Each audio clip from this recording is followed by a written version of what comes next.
So I want to make a video for my students who are actually interested in working on their own guitars. And I'm going to be splitting up into a few sections. So this first section is just going to be talking about the truss rod in the guitar.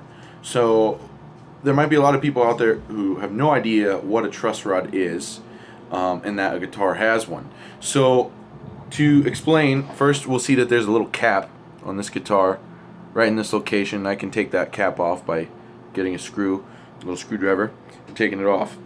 Inside, lying underneath the fretboard of the instrument, is a piece of metal that lasts the entire length of the neck.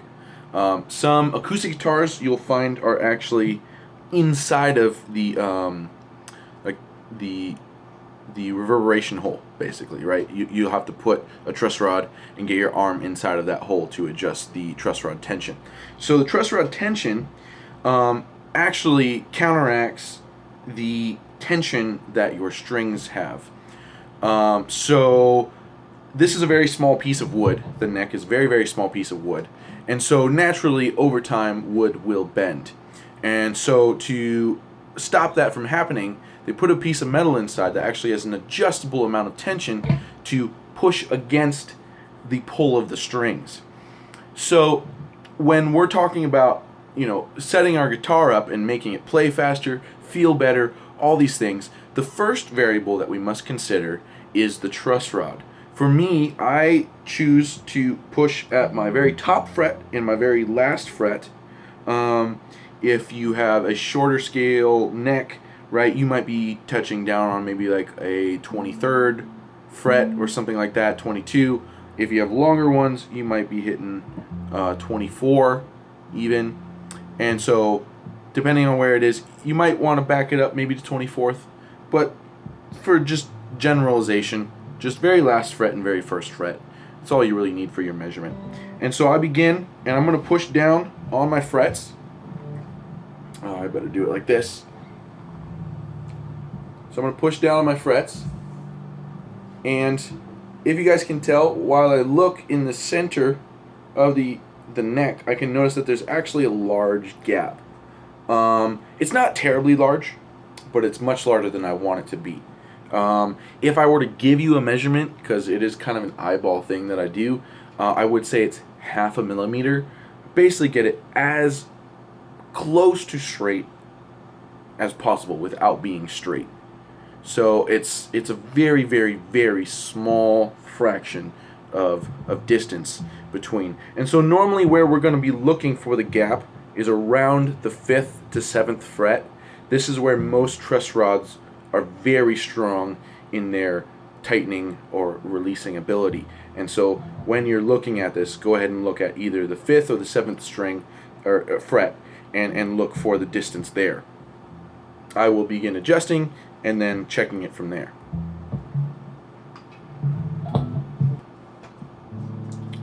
So I have now removed the cap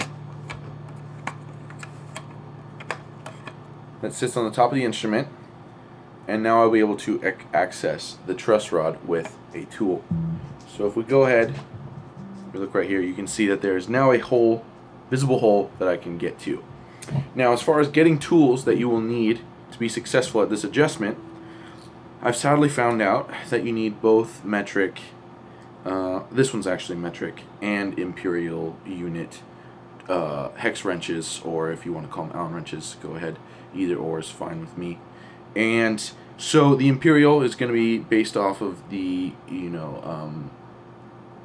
fractions of inches, right? So all of my units here are having difficulty reading with the light. 5/64ths, 3/32, 7/34ths, 1/5, etc., etc., right? So they're all fractions. So sometimes I'll be needing to deal with this with certain instrument companies. Other times I'll be needing to deal with a metric system. In my opinion, much easier to deal with. And everything is just based off of a numerical system using centimeters, meters, or centimeters or millimeters. And so largest is 7, moving all the way down to 1.5. And so these are very easy, in my opinion, to find the correct size for your instrument, whereas sometimes these I have to search around for a minute. So I'll now go ahead and try to figure out which size Allen wrench I need. If you pick the wrong one, you have the chance of stripping the Allen wrench and stripping the actual truss rod. If you strip the actual truss rod, now you're in a lot of trouble, because now in the future you'll no longer be able to adjust the tension on your neck, which is a big problem. On occasion, and actually in most cases, guitars usually have the strings close enough that you don't have enough room to properly be adjusting the truss rod tension. And so in order to do this, what I'm going to do is I'm going to release tension on the D string and the G string and allow them to drop over into the B slot and the A slot, and then retighten them again. The reason why I want to retighten them after I've moved them over into on top of another string in a different slot is that I still want the normal tension of the guitar to be on this neck. If I don't have the proper amount of tension, then I won't be able to adjust my truss rod properly.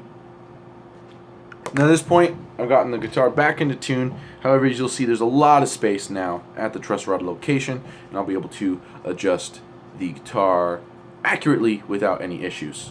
In this case, my first guess was correct. As you can tell, I've done this a few times.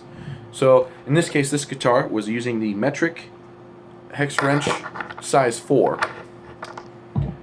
Now, when a truss rod is at the top of an instrument, you are going to be trying to tighten the truss rod by moving towards the top of the guitar. If you want to loosen it, you're going to be pushing it towards the bottom end of the guitar. Now, let's say you have an acoustic guitar, you're going to be doing the exact opposite of this. Now, if there's ever any question over if you're tightening or loosening, you can do an adjustment and then check and see using the strings to see if you in fact tightened the tension or if you released it if you are unsure. But always make sure that your adjustments are in very small increments. As you will see coming, my adjustment for this truss rod is going to be that. That's all I'm going to do.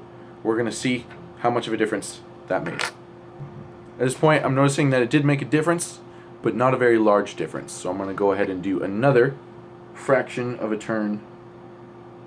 Is much closer. I'm very happy with this location, but I think I'm going to do one more turn. Still a little more. Now at this point, I'm very happy with my adjustment. Probably from the phone's perspective, there's no way to actually see that there is a gap between the string and the fretboard. It is very minute.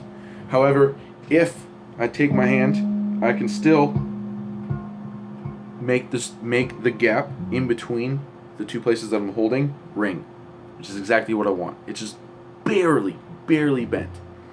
When it's barely bent, in my opinion, that is the perfect truss rod adjustment. Now at this point, I can return the guitar to its original state, and the truss rod adjustment for this guitar is now complete. Just to let you know, if you set up a guitar as fine-tuned as the setups that I do for my guitars, anytime you change a string or a string gauge or even just a string company, expect your truss rod adjustments to need to change slightly. Different strings, especially different string sizes, have different tensions, that the amount that they pull on your neck. And so you can expect anytime you change to a different company, or even more so a different string size, you're going to notice that you will need to readjust the truss rod tension. Have a good one, guys.